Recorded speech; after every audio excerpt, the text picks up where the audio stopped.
Kjo minare e bukur u rrëzua nga Këshilli i Bashkësisë Islame në Suharek. Kontur. Në bllac të Suharekës po ndodh diçka që rrallë shihet. Pamjet e para tregojnë pluhurin që ngrihet, minarën që bie ngadalë, dhe banorët që e shikojnë me ndjenjë si të humbin diçka shumë të dashur. Dhe kështu, ajo që në pamje të parë duket si një rënim, është në fakt një fillim i ri. E tërë kjo po bëhet për një qëllim shumë fisnik. Aty po ndërtohet një objekt i ri, një xhami e re që po merr vëmendjen e gjithë kësaj zone. Një histori që nis me rënien e një minareje dhe vazhdon me ngritjen e një xhamie që do të qëndrojë për brezat. Për banorët e Bllacës, kjo është një amanet që po vazhdohet. Një shenjë se feja, si dhe tradita, nuk humbin, por vetëm përditësohen me kohën. Ky vend flet me histori. Ky vend dha njerëz të mëdhenj si Mulla Feta Hoxha në lidhjen e Prizrenit, Ram Bllaca në UÇK e shumë të tjerë. Për më tepër, na flet imami i kësaj xhamie, Naser Hoxha. Imam i nderuar, na tregon më shumë në lidhje me Suharekën, pastaj me Bllacën, çfarë karakteristika ka ky fshat, po ashtu edhe në lidhje me xhamin, me objektin që kemi për krah. Suhareka si Suharek është një komunë e vogël, një qytet kulturor i mirë dhe me një arkitekturë moderne e cila është duke u punuar në kohëve të fundit mjaft shumë, ndërsa fshati i Bllacës është fshat i cili ka dhënë vendit shumë si në aspektin e dashurisë kombit dhe fesë. Në fshatin Bllacë e kemi një projekt të xhamisë që jemi duke ndërtuar, mirë, po në fshatin Bllacë kemi pas një xhami e cila daton mes viteve 1711 dhe 1745, ndërsa rindërtimi i xhamisë së vjetër që ka qenë këtu është bën mes viteve 1973 dhe 1978. Xhamia jon e vjetër ka qenë xhami e cila i ka dhënë vendit njerëz të mëdhaj, hoxhallar të mëdhaj, siç është Mulla Feta Hoxha, i cili ka shërbyer në lidhjen e dytë të Prizrenit, ka dhënë burra të mëdhaj fshati jon, siç është Ram Bllaca, që na ka mësuar se njeriu qëndron me zemër dhe me bindje, që ka shpëtuar shqiptarët e Kosovës pa u shpërngul nga trevat e tyre në kohën e atëhershme, i cili ishte deputet në parlamentin e Serbisë të asaj kohe para kralit, dhe shkaku i nevojës së fshatit tonë, një fshat që është mbi 1200 shtëpi, kemi pasur nevojë që ta kemi një xhami më funksionale e cila na përmbush nevojat tona, e cila do të jetë aneks i xhamisë së vjetër dhe do të shërbejë vendit tonë në atë dashuri këmbë dhe fe. Xhamia si xhami e re është ndjen nevoja për qytetarëve dhe përcjellja e xhamisë së vjetër ka qenë mjaft e dëmtuar në gjatë luftës dhe në diskutimin e arkitektave nuk ka pranuar rinovim, nuk ka pranuar ristrukturim dhe është po e nevojshme që të fillojmë me një ndërtim të xhamisë së re, edhe kjo ka ndodhur fal bashkëfshatarëve tonë të cilët nuk kanë kursyer nga mundi i tyre asnjë gjë. Xhamia si xhami do të shërbejë edhe kjo xhamia e re për nevojat e qytetarëve, jo vetëm në aspektin fetar, po edhe në aspektin kombëtar, edhe në aspektin e nxënjes mësimbesimit dhe literaturave të shkollave që kanë nevojë nxënësat, do ta ketë një pjesë të bibliotekës ku do të vinë fëmijët tanë të marrin lektyra, jo vetëm libra fetare, po edhe libra shkencore që të lexojnë, të kthejnë dhe të vazhdoj procesi, sepse feja na mëson, fjala e parë është ikra, mëso që ka zbritur në Kur'an. Për rëndësinë që kanë xhamitë në këtë zonë, e në veçanti për xhaminë e Bllacës, funksionin dhe veçantitë e xhamisë, na flet kryetari i Këshillit Haki Efendi Hoxha. Zotri kryetare, na tregoni më shumë në lidhje me rëndësinë e këtij projekti që po e shohim prapa jush. Bismillahirrahmanirrahim. Në emër të Zotit Mëshiruesit të Përgjithshëm më shplotit, xhamia e dim që ka vlerat e veta, një ndër ato janë edhe vlera e faltorës, po ka vlerën edhe çdo aksioni tjetër, çdo punë që merret me komunitetin e lën një rol shumë rëndësi. Dhe një herë këtu në këtë fshat ka pas xhami edhe më herët, po tani me kërkesën e qytetarëve të komunitetit është rënu e vjetra, por një lloj sikurse që kanë pas fatin edhe xhamia të tjera gjatë luftës, njëjtin fat ka pas edhe kjo xhami, edhe kjo është demolu, mandej me vetë kontribut fshati e kanë rregulluar minarën, po pasi që edhe veç kemi edhe një donator nga Kuvajti, shoqata Emaneti, e kështu që edhe komuniteti është pjesëmarrës tonë, kisha shfrytzuar rastin që ta falenderoj shoqatën dhe një herë edhe bashkëfshatare që kanë participuar në këtë ndërtimin e kësaj xhamie. Cilat ishin shkaqet që shtyn deri te ndërtimi i xhamisë dhe rënimi i asaj të vjetërës? Shkaqet kryesore ishin ato se xhamia ishte e demoluar gjatë luftës, edhe objekti, ta them kështu, ishte i demoluar, ishte me material të dobët, në kohën që mundësitë që kanë pasi kanë marruar, ajo ishte qëllimi. Po, për çfarë nevoja saktësisht do të shfrytëzohet përveç faljes? Përveç faljes, kjo xhami do të shfrytëzohet për çdo nevojë që ka edhe fshati. Sepse neve duhet ta dimë atë që Islami nuk na thret vetëm në falje, po Islami na thret në bashkëpunim. Islami na thret në unitet. E uniteti është ky që çdo gjë që ka nevojë komuniteti është në shërbim të tyre. Kryetar, po i shohim edhe objekte përcjellse krahas xhamisë. Do të shërbejnë për abdeshane siç janë, apo do të ketë edhe ndonjë sallë, objekt tjetër?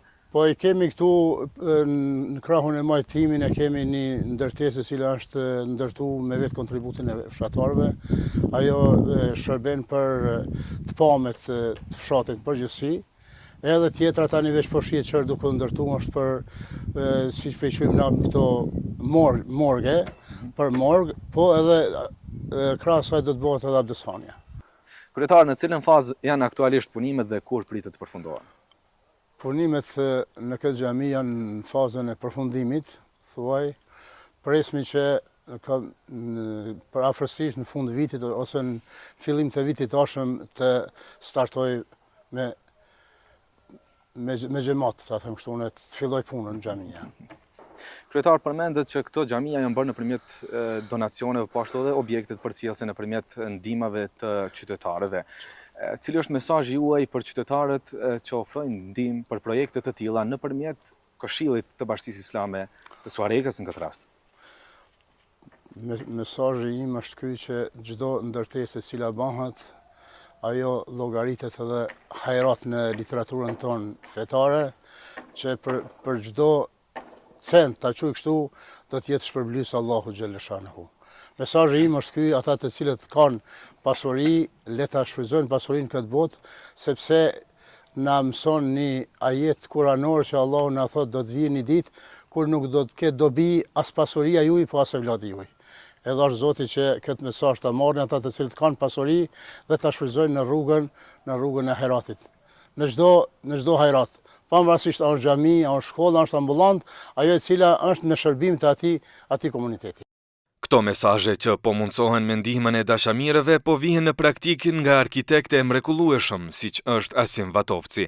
Në intervistën e zhvilluar nga ekipi Kontur, ai na tregon më shumë rreth stilit, dizajnit dhe frymëzimit të kësaj xhamie. Zotëri Asim, na tregoni më shumë në lidhje me pjesën arkitekturore të xhamisë, stilet, dizajnet, format e të tjera.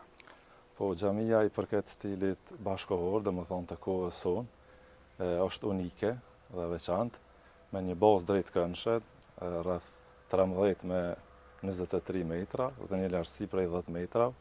Gjitha elementet arkitektonike janë të veçanta, të fillu prej fasadave, minarës, kupolës, si edhe vlenë të cekët që gjitha muret perimetrale janë mbajtëse, domethënë janë beton armi, ku pjesa e brendshme nuk ka fare shtylla. Ka ndonjë numër të përafërt sa është kapaciteti i personave që mund t'i zërë brenda? Kapaciteti i xhamisë është afërsisht rreth 500 persona. Domethënë të përfshi bazën poshtë dhe mafillin lart. Po funksionet jashtë xhamisë si janë planifikuar? Ndonjëherë din të bëjnë probleme edhe pjesa e parkingjeve për shembull ose organizime tjera përcjellse të xhamisë. Po e kena planifikuar oborrin e jashtëm të xhamisë, ku përfshihet rrethoja e xhamisë dhe parkingjet që mbesin jashtë rrethojes, me një qasje shumë të lehtë në xhami, si dhe në funksione tjera përcjellse që veç i kam pas më herët. Në brenda, ku është pjesa kryesore e faljes, pastaj është pjesa e mihrabit dhe minberit, ku do të punohen me elementet të interierit, kjo do më thonë në sala kryesore e faljes, si dhe kemi pjesën lartë, pjesën e mafillit.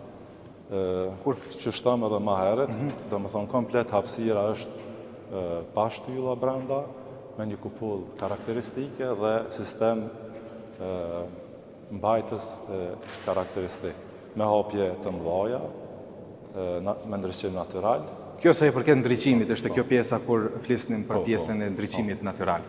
Po, këto janë ato dritarët e mëdhaja që janë futura brenda, domethënë gabaritit të xhamisë dhe krijojnë këto linjat që folëm më herët karakteristike si në interior ashtu edhe në eksterior të xhamisë. Ndërkaq kupola e tërë sipërfaqja sipër me duket jetë kupol. Po, domethënë gjithë mbulesa e xhamisë ku përfshihet edhe mafilli është mbuluar me kupol, e cila mbahet domethënë me muret perimetrale që janë nga betoni armuar të tërit. Ndërkaq funksioni i katit të dytë, na trego pak për çka do të shfrytëzohet?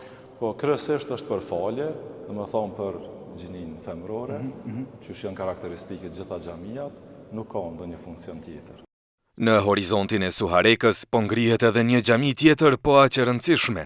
Në këtë projekt, si në shumë të tjera, që po zhvillohen nëpër komunën e Suharekës, Bashkësia Islame e Kosovës po dëshmon se kujdesi për shtëpitë e Zotit është një investim në shpirtin dhe vlerat e gjithë shoqërisë.